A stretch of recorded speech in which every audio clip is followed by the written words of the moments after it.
तो नमस्कार दोस्तों, बीए फोर्थ सेमेस्टर जितने भी स्टूडेंट हैं उनके लिए आज का महत्वपूर्ण टॉपिक है कल जिसका एग्जाम होने वाला है। जिन बच्चों का एग्जाम है वो बहुत ही बेसब्री से जो है पढ़ाई कर रहे हैं और उनको टॉपिक जो है मिल नहीं पाता है।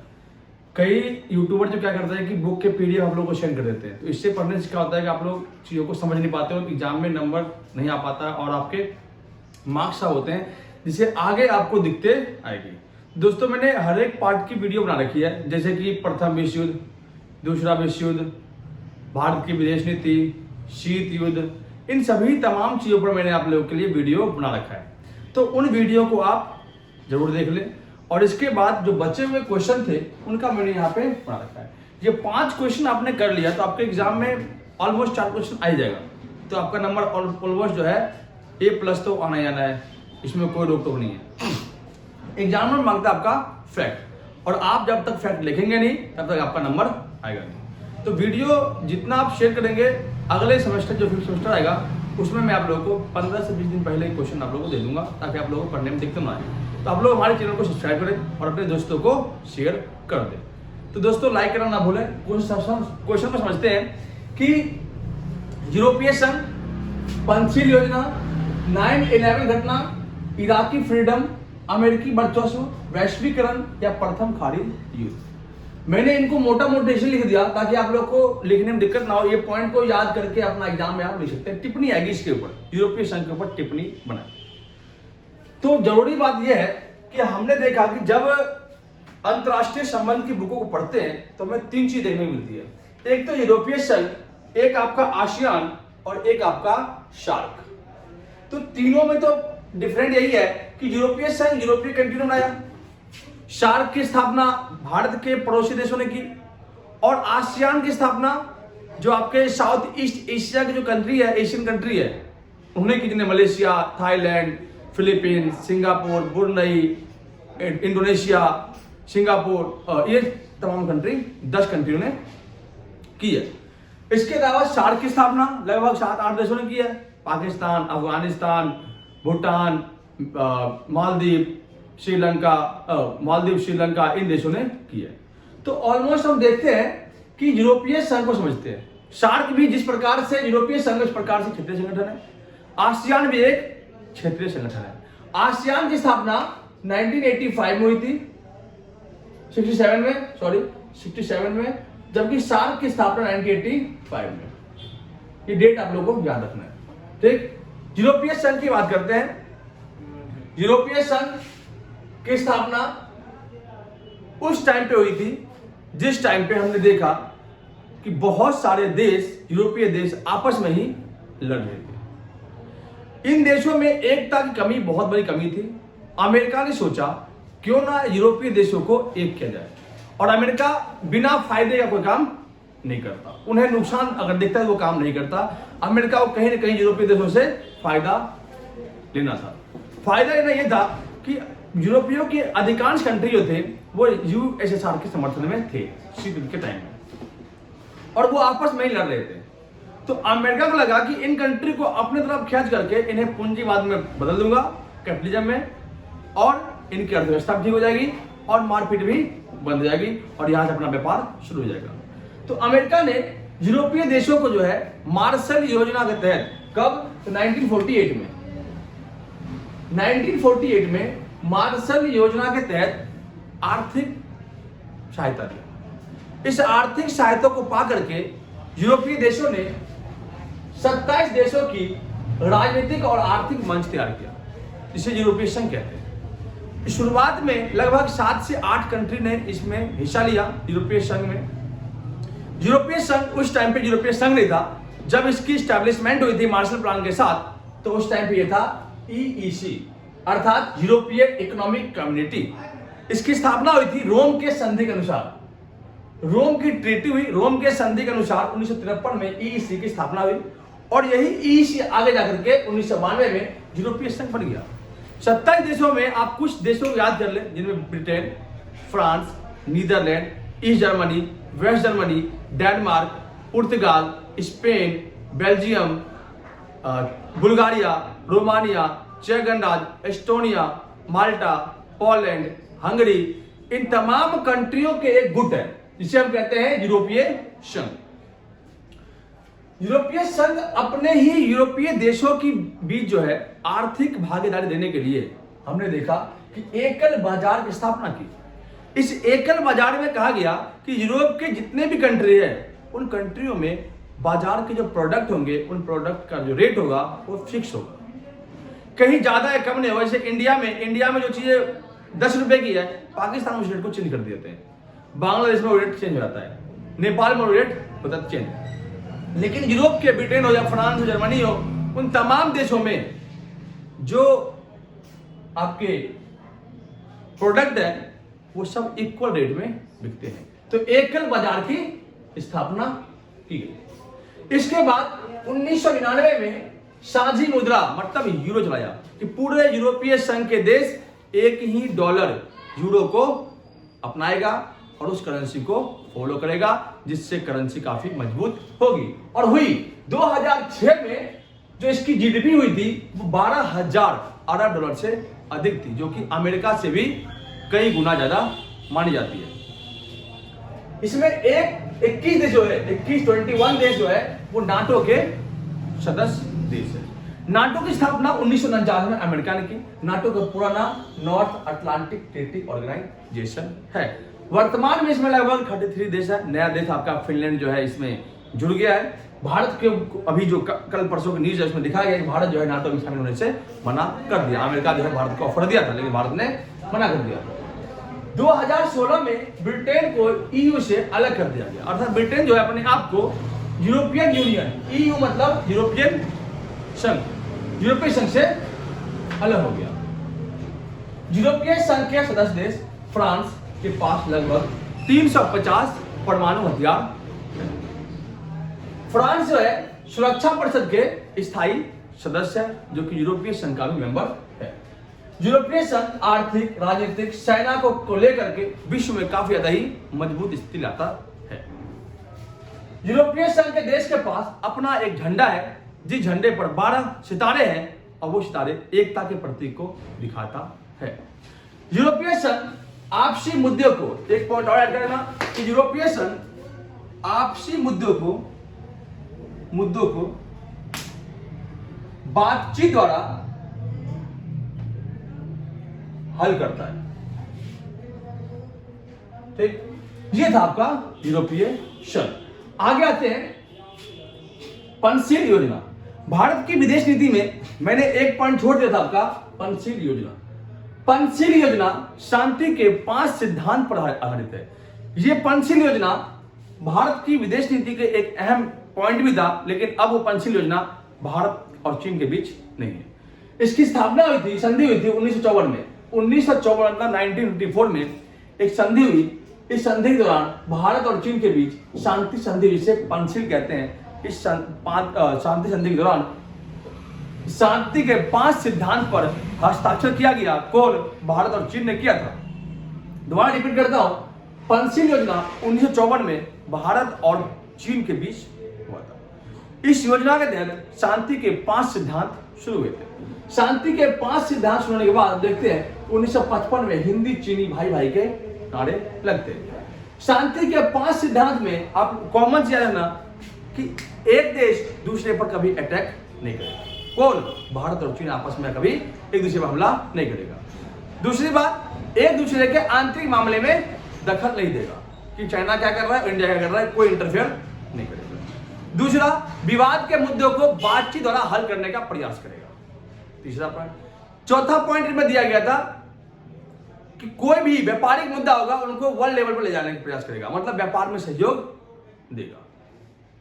ठीक। इसके अलावा इसमें यह कहा गया कि कोई भी समझौता होगा उसको बैठ करके उस समझौता को लाया जाएगा। तो शांति के 5 सिद्धांत को चाइना ने और भारत ने मिलकर के आगे बढ़ाया। लेकिन जब 1959 में जब चीन तिब्बत पर अटैक कर देता है तो भारत जो है शांति सिद्धांत को ना मान करके तिब्बत के अत्याचारों को सहन ना दे करके भारत ने तिब्बत को की सहायता की और चाइना के खिलाफ आवाज उठाई। तो चाइना ने इसको बदला लेते हुए क्या किया, 1962 में भारत पर आक्रमण किया, जिनमें हम देखते हैं कि 1962 में चीन और भारत के बीच युद्ध हुआ। इस युद्ध में भारत की हार हुई। ये एक शर्मसार हार थी। ये हार नहीं बल्कि एक तरफा युद्ध था, जो कि हमें युद्ध नहीं करना था, लेकिन चाइना ने जबरदस्ती टाइम पे युद्ध किया। जो चीन आज जो चीन देख रहा है भारत को, वो चीन भारत जो है 1962 में नहीं था। अगर अब युद्ध होता है शायद चाइना हार सकता है। अगला आपका है 9/11 की घटना। आपके टॉपिक में टिप्पणी आएगा कि 9/11 घटना की व्याख्या करें। 11 सितंबर की बात है, 11 सितंबर 2001। 9/11 का नाम इसलिए दिया गया क्योंकि अमेरिका में देश से पहले मंथ आता है, मतलब सितंबर महीना 11 तारीख 2001। हम कैसे लिखते हैं? तो 11 सितंबर 2001 हमारे यहां होगा, तो अमेरिका में क्या होगा? 9 सितंबर 11 तारीख 2001। इस तारीख कहते हैं हम 9/11। इस दिन अमेरिका के अंदर एक बहुत बड़ा आतंकवादी हमला हुआ था। इस हमले की बात करते हैं तो 2001 में ही 11 सितंबर से 2 दिन पहले अमेरिका के लगभग 4 विमान को हाईजैक कर लिया गया था। 4 व्यवसायिक विमान को हाईजैक करने के बाद, अपहरण करने के बाद 19 अपहरणकर्ताओं ने, आतंकवादियों ने इसमें बम भर दिए और चारों विमान को अमेरिका के अलग अलग इमारतों से टकरा दिया गया। पहले 2 इमारतों को अमेरिका में स्थित वर्ल्ड ट्रेड सेंटर से टकराया गया। तीसरे विमान को वर्जीनिया के पेंटागन से टकराया गया। चौथे विमान को व्हाइट हाउस से टकराने का प्रयास किया गया, लेकिन वो सौभाग्यवश से वो पेंसिल्वेनिया खेत में जा गिरा। 3 इमारत के गिरने के बाद अगर चौथा विमान व्हाइट हाउस में गिरता तो प्रेसिडेंट भी वहां पे मारा जाता। 3 विमान जो है इतना दहशत मचाया कि लगभग अमेरिका के 3000 नागरिक मारे गए। और आज भी 11 सितंबर के दिन अमेरिका में ब्लैक डे मनाया जाता है। इस आतंकवादी हमले की जिम्मेदार अलकायदा ने लिया और अलकायदा को मारने के लिए अमेरिका ने ऑपरेशन एंड्यूरिंग फ्रीडम को चलाया और आतंकवादी के ठिकानों पर हमला करके उनको सबक सिखाया। नेक्स्ट आपका है अमेरिकी वर्चस्व। 1990 में जब सोवियत संघ का अंत होता है तो अमेरिकी वर्चस्व की शुरुआत होती है। अमेरिकी वर्चस्व की शुरुआत होने के टाइम हम देखते हैं कि अमेरिका अपने 3 वर्चस्व को लेकर आगे बढ़ता है। एक आपका आर्थिक, दूसरा सैनिक और तीसरा सांस्कृतिक। अमेरिकी वर्चस्व के कारण जो है 3 है, आर्थिक, सैनिक, सांस्कृतिक। आज दुनिया में सबसे मजबूत अर्थव्यवस्था अमेरिका की है। यूएस डॉलर पूरी दुनिया में प्रचलित है। अमेरिका की जीडीपी दुनिया की सबसे ज्यादा है क्योंकि अमेरिका ने पूंजीवाद, निजीकरण, उदारीकरण, वैश्वीकरण को अपना करके अपनी अर्थव्यवस्था को काफी ज्यादा ही हद तक आगे बढ़ाया है। सैनिकरण की बात करते हैं, अमेरिका की सेना दुनिया में सबसे टॉप क्लास सेना है। इस सेना को आगे मजबूती प्रदान करता है। कौन करता है प्रदान? तो नाटो। नाटो जो है अमेरिकी सैन्य शक्ति को आगे बढ़ाता है और नाटो के पास जल, थल, वायु तीनों सेनाएं बहुत भरमार रूप से मजबूत है। जो वर्ल्ड लेवल पे आपने देखा कि अमेरिका ने अपने वर्चस्व को दिखाने के लिए, सैन्य वर्चस्व को दिखाने के लिए हमने देखा इराक, तालिबान, अफगानिस्तान, सूडान, इन सभी कंट्रियों पर अटैक किया और अटैक करने के बाद अपने सैनिक पावर को दिखा दिया। संस्कृति की बात करते हैं। आज दुनिया में तमाम देश वेस्टर्न कल्चर में घुसे हुए हैं। आज नीली jeans, Coca Cola, burger, pizza, variety के आईफोन, इसके अलावा जितनी महंगी गाड़ियां आती है वो सब कहाँ की है? अमेरिका की है। तो आज हम जो है अमेरिकन कल्चर को अपना करके अपने कल्चर को भूलते आ रहे हैं, लेकिन यहाँ पे अमेरिकी संस्कृति को अपना करके उनके वर्चस्व को आगे बढ़ा रहे हैं। जिस प्रकार से अमेरिकी वर्चस्व के कारण 3 है, इसके मार्ग में बाधाएं भी है। बाधाएं भी कितनी है? 3 है। नंबर 1 सरकार वहां की, नंबर 3 नाटो और नंबर 4 जनता प्लस में मीडिया। अब देख सकते हैं ये 3 बाधा, 3 वर्चस्व कारण और 3 बाधा। सबसे मेन बाधा जो है नाटो है, क्योंकि नाटो को अमेरिका ने ही बनाया है। थोड़ा बहुत आपको एक्सप्लेन करते मैंने इन चीजों का याद कर लिया, क्योंकि इतना बड़ा वीडियो बन जाएगा फिर आप याद नहीं कर पाओगे, इसलिए इतना काफी इनफ है आपको लिखने के लिए एग्जाम में कि आप लिख सकते हैं आपसे। वैश्वीकरण, जब 1990 में सोवियत संघ का अंत होता है तो अमेरिका ने वैश्वीकरण के रास्ते को अपना करके अपनी अर्थव्यवस्था को पूरे दुनिया में फैलाने का प्रयास किया। वैश्वीकरण के आने का सबसे बड़ा कारण है यातायात के साधन में सुधार। नंबर 2 कारण है आर्थिक कारण। नंबर 3 कारण वैज्ञानिक क्रांति। नंबर 4 कारण आपका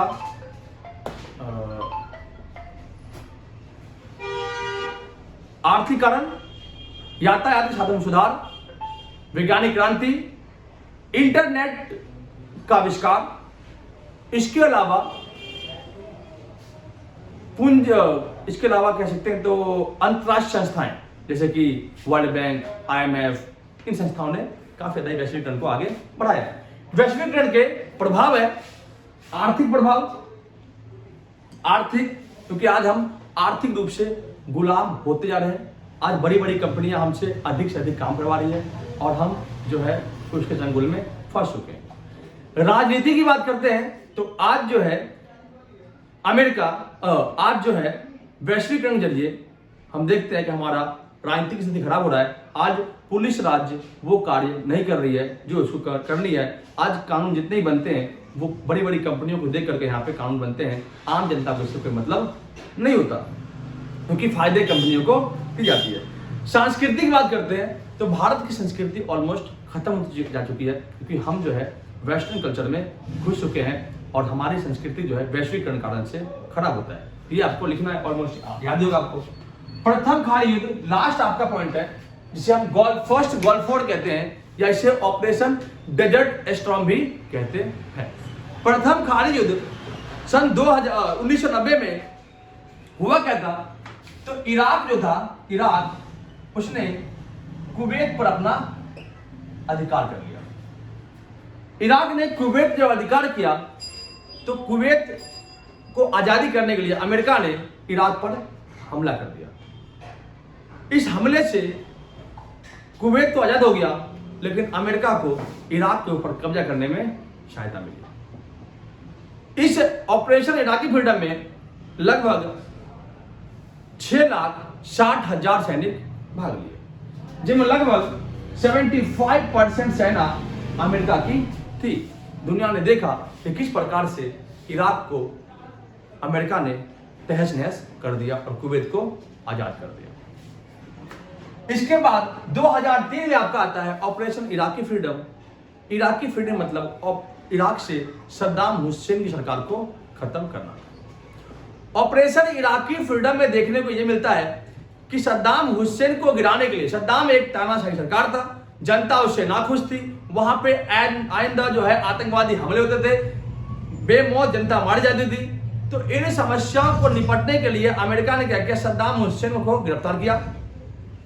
गिरफ्तारी से पहले उसने क्या किया, आरोप लगाया कि इराक के पास न्यूक्लियर वेपन है, क्योंकि उस टाइम पे CTBT NPT पर हस्ताक्षर हुआ था कि कोई देश परमाणु हथियार नहीं बनाएगा, जो उन्होंने साइन किया है। तो अमेरिका की नजर थी। अमेरिका ने जांच एजेंसी बुलाई, यूएनओ जांच एजेंसी बुला करके निष्कर्ष निकाला कि इराक के पास कोई परमाणु हथियार नहीं है। लेकिन अमेरिका की चाहत कुछ और थी। अमेरिका ने सद्दाम हुसैन के ऊपर तरह तरह के इल्जाम लगा करके उसे गिरफ्तार किया और उसके ऊपर मुकदमा चला करके उसे फांसी पर लटका दिया और इसके बाद इराक को आजाद कर दिया सद्दाम हुसैन के चंगुल से। इसे हम इराकी फ्रीडम कहते हैं। दोस्तों, ये आपके तमाम टॉपिकें थी, इनको आप आराम से पढ़ लेंगे, एक बार नहीं, 2 बार नहीं, ये इन चीजों को लिख लेंगे और लिखने के बाद अपने एग्जाम को बेटर करेंगे। कल के एग्जाम के लिए आपको बेस्ट ऑफ लक। और वीडियो अगर पसंद आए, क्वेश्चन अगर आए तो आपको लाइक और सब्सक्राइब जरूर करना होगा। धन्यवाद।